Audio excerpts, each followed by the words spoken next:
అనుకోకుండా హత్య చేస్తే పోలీసులు ఈజీగా కనిపెట్టగలరు. ప్రీ ప్లాన్డ్గా మర్డర్ చేస్తేనే కనిపెట్టడం కష్టం. సాధారణంగా కార్పొరేట్ ప్రపంచంలో ఈ తరహా ఘోరాలు జరుగుతుంటాయి. అలాంటిది ఇప్పుడు మన పల్లెల్లోనూ ఇవే దారుణాలు జరుగుతున్నాయి. హత్య చేసి శవాన్ని పాతిపెట్టి హైడ్రామా ఆడారు. పోలీసుల్ని ముప్పు తిప్పలు పెట్టారు. ఆ క్రైమ్ సీన్ తెలిసాక కాప్స్కే మైండ్ బ్లాంక్ అయింది.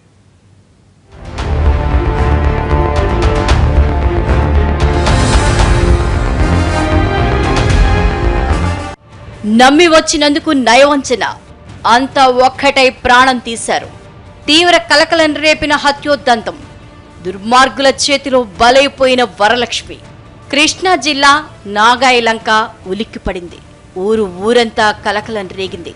అంతా పరిగెత్తుకుంటూ పొలం దగ్గరకు వచ్చారు. అక్కడ కనిపించిన ఓ దృశ్యం అందర్నీ కలిచివేసింది.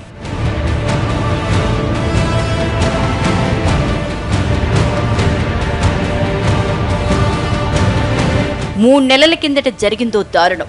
భర్త అత్తమామలు కలిసి కోడల్ని హత్య చేశారు. అనేక మలుపులు తిరిగిన తర్వాత ఈ కేసును పోలీసులు ఛేదించగలిగారు.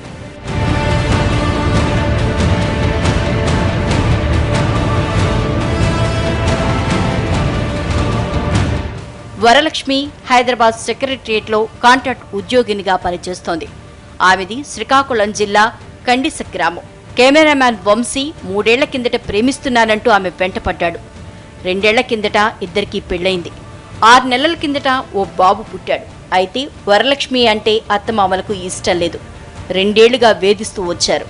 ఈ ఏడాది జూలై 4 నుంచి వరలక్ష్మి కనిపించకుండా పోయింది. ఆమె ఎవరితోనో లేచిపోయింది అంటూ ప్రచారం చేసింది కుటుంబం. తమ కోడలు ఎక్కడుందో కనిపెట్టాలంటూ పోలీసులకు ఫిర్యాదు చేశారు.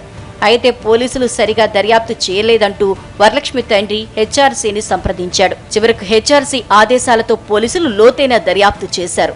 అప్పుడు తెలిసింది అసలు నిజం.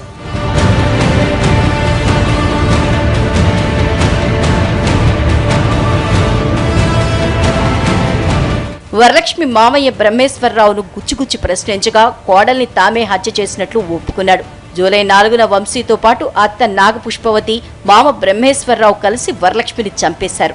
ఆమె మృతదేహాన్ని అదే రాత్రి బుర్రాకుల గ్రామంలో తమ పొలంలో గొయ్యి తీసి పూడ్చిపెట్టేశారు. పోలీసులు దర్యాప్తు చేయడానికి గ్రామానికి రావడంతో శవాన్ని అక్కడి నుంచి తీసి మరో చోట పూడ్చిపెట్టారు. అక్కడ తవ్వకాలు జరపగా వరలక్ష్మి ఎముకలు, చీర కనిపించాయి. అత్తమామల్ని అరెస్ట్ చేసిన పోలీసులు పరారిలో ఉన్న వంశీ కోసం గాలిస్తున్నారు. 4వ తారీఖు 8 గంటలకు ఫోన్ చేశాడు మా అల్లుడు. ఫోన్ చేసినాక అది ఎటో వెళ్ళిపోయిందంటే మేము ఆ రోజు చూసుకొని మరస్టాడ్ వచ్చాము. ఆ రోజు ప్లాన్ ప్రకారం ముందే మిస్సింగ్ కేసు ఇచ్చాడు మండలంలో. మా అల్లుడు వీడు తండ్రి ఇద్దరు, వాళ్ళిద్దరు కోడబాలు ఎవరు అందరూ మినహాయింపు ఎవరు లేదండి. వాళ్ళ కుటుంబ సభ్యులు అందరూ తెలిసి కథ అల్లుకొని ప్లాన్గా చేశారండి. లేకపోతే 100 రోజులు తిరిగికుంటూ ఉంటది. ఈ మధ్యలో అందరూ జనాలు తిరుగుతారు, మనుషులు తిరుగుతారు, అంతా తిరిగకూడదు ప్లాన్గా చేశారు. ఓ ప్లాన్ ప్రకారం జరిగిన దారుణమిది. ప్రేమించి మరీ పెళ్లి చేసుకోవటం ఎందుకు, ప్రాణాలు తీయడం ఎందుకు? ఇలాంటి వాళ్ళని ఏం చెయ్యాలి? ఈ ఇంట కోడలైనందుకు ప్రాణాలు కోల్పోయింది వరలక్ష్మి. 6 నెలల చిన్నారి తల్లి లేనివాడయ్యాడు.